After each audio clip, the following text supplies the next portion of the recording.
Assalamualaikum warahmatullahi wabarakatuh.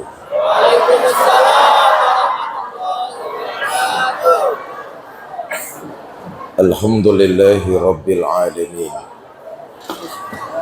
Salatu wassalamu ala asrafil anbiya wal mursalin Sayyidina wa maulana Muhammadin wa ala alihi wa sahbihi ajma'in, amma ba'du. Semua kita bagian dari sebuah komunitas yang disebut masyarakat. Fungsi pemerintah mengatur agar jalannya roda kehidupan di tengah-tengah masyarakat. Maka beruntunglah kita orang Tanjung Balai memiliki pemerintah.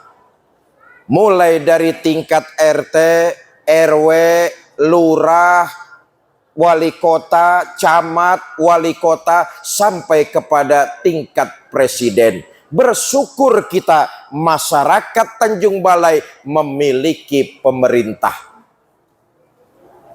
Pernah nggak saudara bayangkan kalau kita hidup di Sumatera Utara nggak ada pemerintah? Umpama nanti malam tepat jam 000 Presiden Jokowi pidato. Saudara-saudara sebangsa dan setanah air, tepat mulai jam 000 pemerintah saya nyatakan bubar. Pasti kacau, betul apa tidak? Timbullah kekacauan di mana-mana, hukum rimba. Yang kaya menindas yang miskin, yang kuat menyantap yang lemah. Rumah saudara dirampok orang, saudara lapor sama polisi. Kata polisi, maaf bang, polisi baru saja bubar. Hak asasi saudara diinjak dan dilecehkan orang, lapor ke pengadilan, pengadilan bubar. Ada pemerintah saja banyak terjadi kekacauan, apalagi tidak ada pemerintah. Cuma saya titip pesan, pertama, memasuki masa pemilu pesta demokrasi. Boleh kita punya pilihan, boleh kita senang sama orang, boleh kita sanjung-sanjung calon kita, tapi sanjung yang sewajarnya saja. Apa sebab? Ini ajaran Nabi. Kata Nabi, ahbib habibaka haunan ma asa ayyakuna baghidoka yauman ma. Sanjunglah, senanglah kepada orang sewajarnya aja. Kenapa? Boleh jadi yang malam ini kamu senangi, besok pagi berubah jadi orang yang paling kamu benci. Hoi. Hoi. Tapi sebaliknya kata baginda Nabi, abghid baghidoka haunan ma asa ayyakuna habibaka yauman ma. Bencilah kamu kepada orang sewajarnya saja. Kenapa? Boleh jadi yang malam ini kita benci, besok pagi berubah jadi orang yang paling kita cintai. Setiap kita pasti punya pilihan. Bu, setiap kita pasti punya pilihan. Pilihlah yang kita senangi, tapi jangan menghina pilihan orang yang berbeda dengan kita. Jelas? Jelas? Dukunglah sewajarnya saja. Sanjunglah sewajarnya saja. Begitupun sebaliknya. Kalau bencilah sewajarnya saja. Saya titip pesan tuh satu,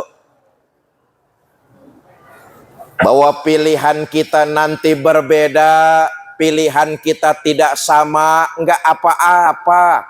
Tapi yang terpenting adalah kita sanjung, kita puja, kita senang sewajarnya saja. Begitupun sebaliknya, kalau kita bencilah sewajarnya saja.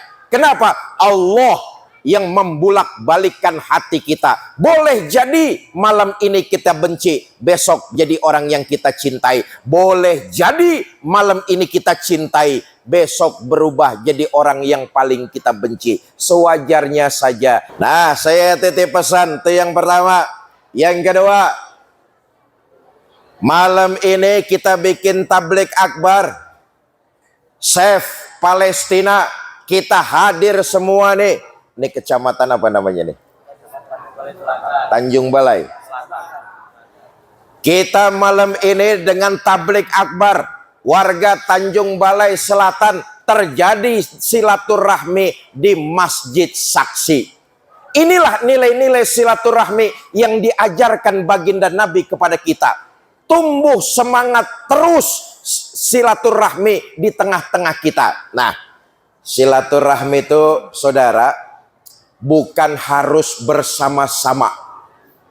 Silaturahmi itu dalam Islam, walaupun berbeda, tapi tetap saling menghargai, saling menghormati, dan tetap saling mencintai. Itulah silaturahmi dalam agama Islam. Di Masjid Saksi malam ini, masjid ini plus jadi saksi bahwa kita berbeda-beda, baik suku, bahasa maupun tradisi, semua kita berbeda, tapi di Masjid Saksi ini kita datang menjalin silaturahmi. Walaupun kita berbeda, kita saling menghormati, menghargai, dan tetap mencintai. Itulah silaturahmi. Kita jelas sangat berbeda dengan orang-orang Palestina. Betul apa tidak? Dari sisi postur tubuh saja kita sangat berbeda dengan orang-orang Palestina. Tapi karena semangat silaturahmi seagama, apapun yang terjadi di Palestina, kita bisa ikut merasakannya. Itulah kita keluarga besar sebagai keluarga kaum muslimin.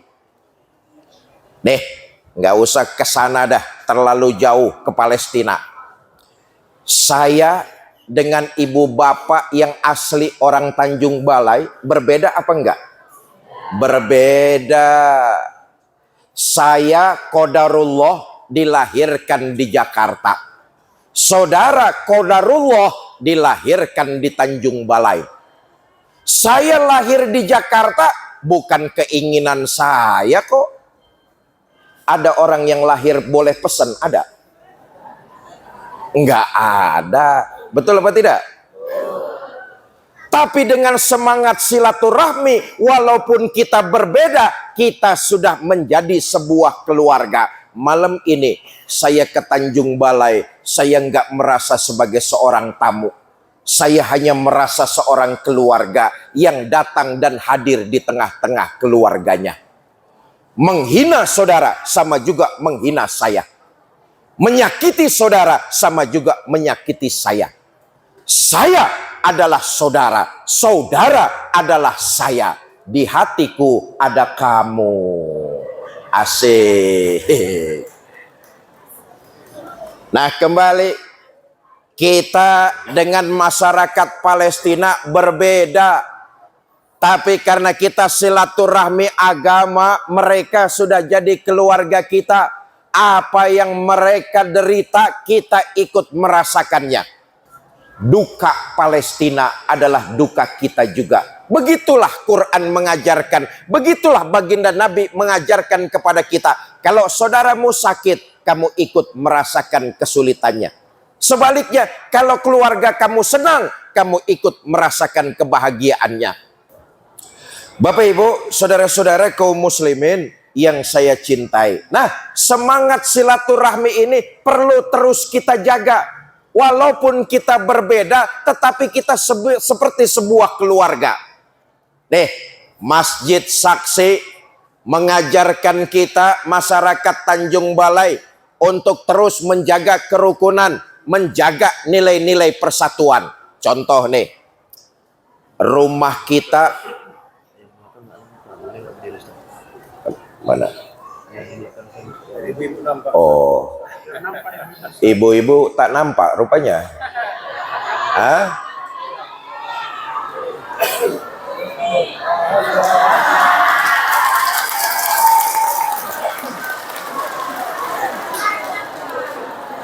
Begini nampak?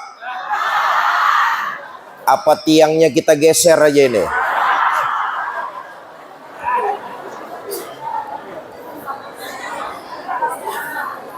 Silaturahmi itu menjaga kerukunan, merawat persatuan, menjaga kebersamaan. Di Masjid Saksi kita diajarkan nilai-nilai itu. Contoh nih, Bapak Ibu, rumah kita pasti arahnya berbeda-beda. Betul apa tidak? Rumah saudara ada yang mengarah ke barat, ke timur, ke utara, ke selatan. Rumah kita yakinlah arahnya berbeda-beda. Tapi di Masjid Saksi kita diajarkan untuk menjaga kerukunan. Walaupun kita datang dari arah yang berbeda, ketika kita hendak melaksanakan sholat isya berjamaah, kita masuk ke dalam masjid menghadap arah yang sama. Betul? Membaca bacaan yang sama, mengikuti tuntunan Nabi yang sama, menyembah Allah Tuhan yang sama. Walaupun kita datang berbeda-beda, tapi di Masjid Saksi kita diajarkan menjaga kerukunan, merawat persatuan dengan semangat silaturahmi. Celaka, azabnya pedih orang yang hidup di kampung tapi nggak mau menjaga nilai-nilai kerukunan. Senangnya memecah belah kehidupan harmonis di tengah masyarakat. Celaka orang yang hidupnya di kampung tapi jadi provokator, tukang kompor. Tukang kompor tahu tukang kompor? Bakar yang sana, ngipasin yang sini, nyundut yang sini, ngebulin yang sebelah sana. Itu tukang kompor tuh. Menghasut, memfitnah, memprovokasi supaya kerukunan yang terjadi di tengah-tengah masyarakat tercerai-berai, hancur berantakan. Sungguh pedih azab orang yang hidupnya senang memecah belah nilai-nilai kerukunan. Mudah-mudahan kita semua terhindar dari sifat tercela tersebut. Amin. Saya ingin menyampaikan satu riwayat betapa sangat pedih azab orang yang tidak mau menjaga nilai-nilai persatuan, hidup tidak mau menyambung silaturahmi. Azabnya sangat pedih, saudara. Diceritakan dalam kitab As'adur Rafiq, sarah dari kitab Sulamut Taufik. Dahulu ada orang kaya mau pergi haji. Karena terlalu banyak uang, dia bingung mau nitipinya sama siapa. Cari satu kampung orang yang dianggap punya sifat amanah. Ketemu, namanya Fulan. Fulan, saya mau pergi haji. Saya titip uang saya sama kamu. Nanti pulang haji, saya ambil lagi uang tersebut.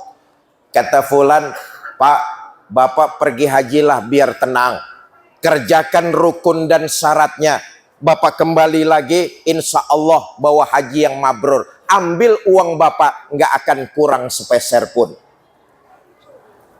Tenang hati orang kaya ini. Berangkatlah dia pergi haji. Selesai melaksanakan ibadah haji, kembali ke kampung halaman. Langsung ke rumah Fulan. Ketuk pintu. Assalamualaikum. Assalamualaikum. Assalamualaikum.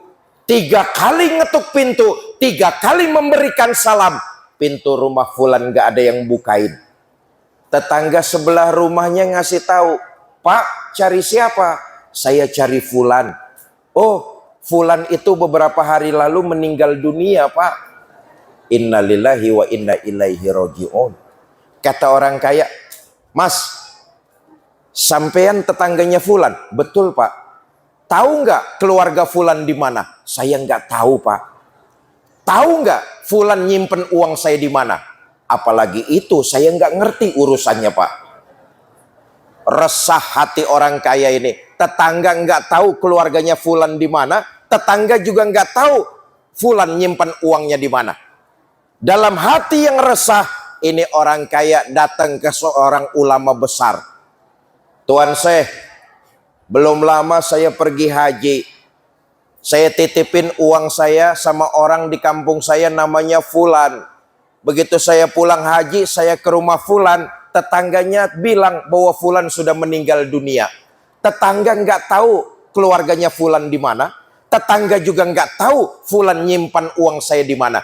Ini jalan keluarnya bagaimana Tuan Syekh? Kata ulama tersebut, Pak, nanti dulu saya mau tanya. Almarhum Fulan nih orangnya rajin ibadah apa enggak? Rajin Tuan Syekh. Sholat berjamaah nggak pernah ketinggalan. Di mana majelis taklim selalu hadir. Sama ulama bergaul. Di kampung menjaga amanah. Nggak pernah khianat. Almarhum Fulan orangnya rajin ibadah. Kata ulama itu, ya sudah, mudah-mudahan almarhum Fulan sekarang ini sedang mendapat nikmat kubur. Begini saja Pak, Bapak kembali lagi ke Mekah. Nanti tengah malam tepat di tepian sumur Zam-Zam, Bapak panggil Fulan. Kalau memang Fulan sedang mendapat nikmat kubur, Bapak panggil di tepian sumur Zam-Zam. Nanti ada yang nyautin dari dalam. Ini orang kaya balik lagi ke Mekah. Tengah malam tepat di tepian sumur Zam-Zam, orang kaya ini teriak. Fulan! Fulan! Fulan! 3 kali teriak. Nggak ada yang nyautin dari dalam sumur Zam-Zam. Lapor orang kaya ke ulama tersebut. Tuan Syekh, semalam 3 kali saya panggil Fulan di tepian sumur Zam-Zam. Nggak ada yang nyautin dari dalam. Ini bagaimana Tuan Syekh? Kata ulama tersebut, waduh celaka. Bu, oi mau kemana oi? Oi, mau kemana oi? Mau pulang bareng. Oh. Ya gerah ya. Iyalah, cari posisi di luar biar anginnya rada sepoi-sepoi.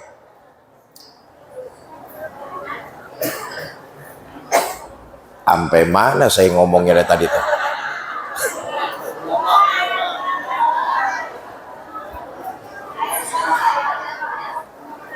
Pagi-pagi orang kaya ini lapor ke ulama, Tuan Syekh, 3 kali saya panggilin Fulan, nggak ada yang nyautin dari dalam sumur Zam-Zam. Ini bagaimana Tuan Syekh? Kata ulama tersebut, wah, jangan-jangan almarhum Fulan sedang diazab di dalam kuburnya, sedang disiksa di dalam kuburnya.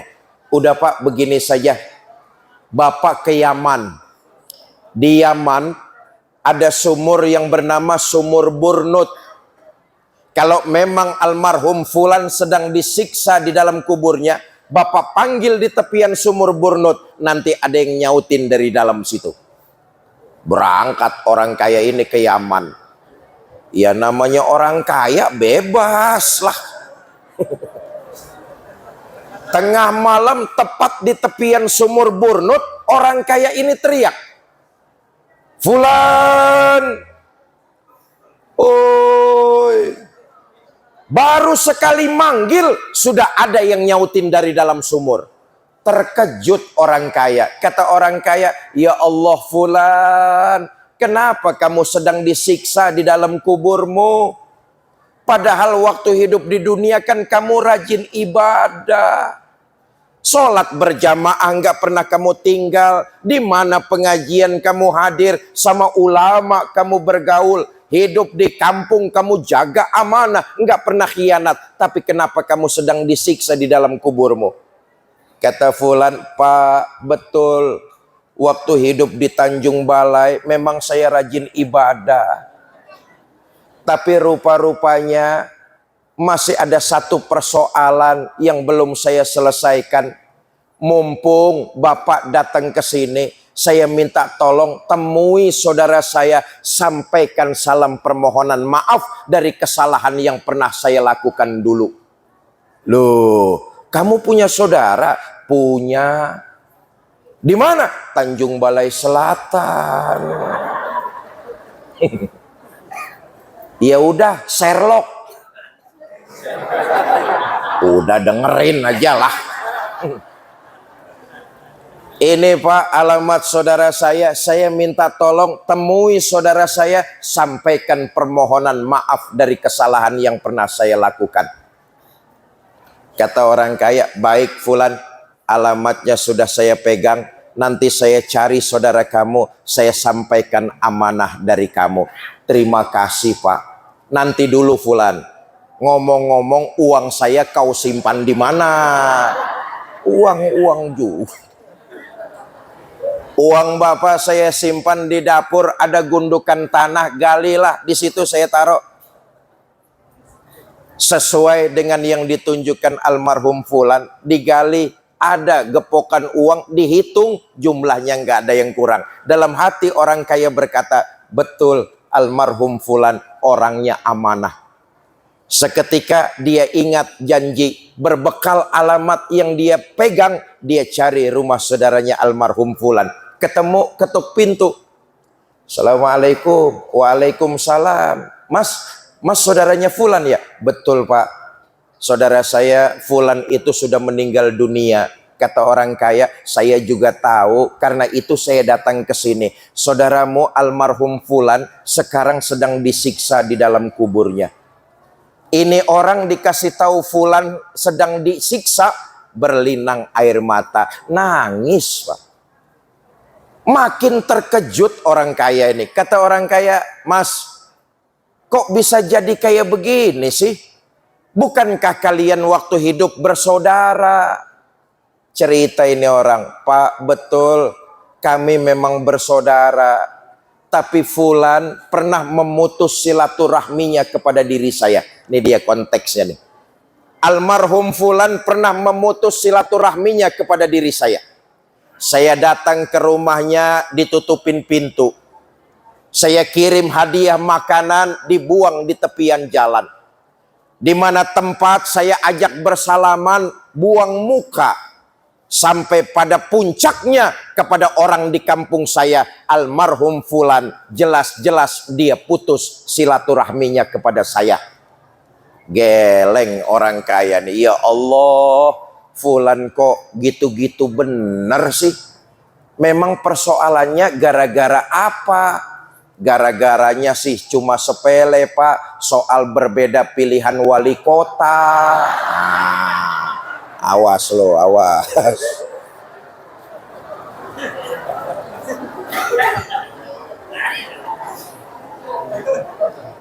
Allah dan Bapak yang jadi saksi, apa saja yang pernah dilakukan almarhum Fulan kepada saya maafkan. Saudara, beberapa malam berikutnya, orang kaya tertidur. Dalam tidur dia mimpi bertemu dengan almarhum Fulan. Wajahnya berseri, tersenyum di bibirnya sambil mengucapkan kalimat terima kasih.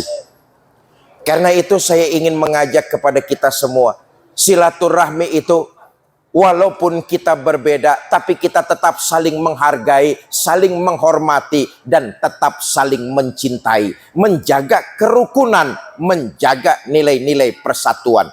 Bahwa kita berbeda itu sunatullah. Perbedaan di tengah-tengah kita sampai kiamat pasti ada. Nggak usah contoh yang susah dah. Malam ini nih yang hadir ada 200 orang ini. 500 orang, iyalah 5.000 orang campur yang goib di luar-luar sana itu. Ratusan orang yang hadir di masjid saksi malam ini saja kita berbeda. Saya tanya nih, yang hadir nih ada nggak yang wajahnya sama? Ada apa enggak? Jangankan wajah sama, senyum kita saja berbeda-beda. Betul apa enggak? Di masjid saksi kita diajarkan perbedaan harus membuat kita bergandengan tangan. Perbedaan jangan menyebabkan kita saling menjatuhkan, membuat kita centang perenang sehingga kekuatan kita kaum muslimin dihinakan oleh orang.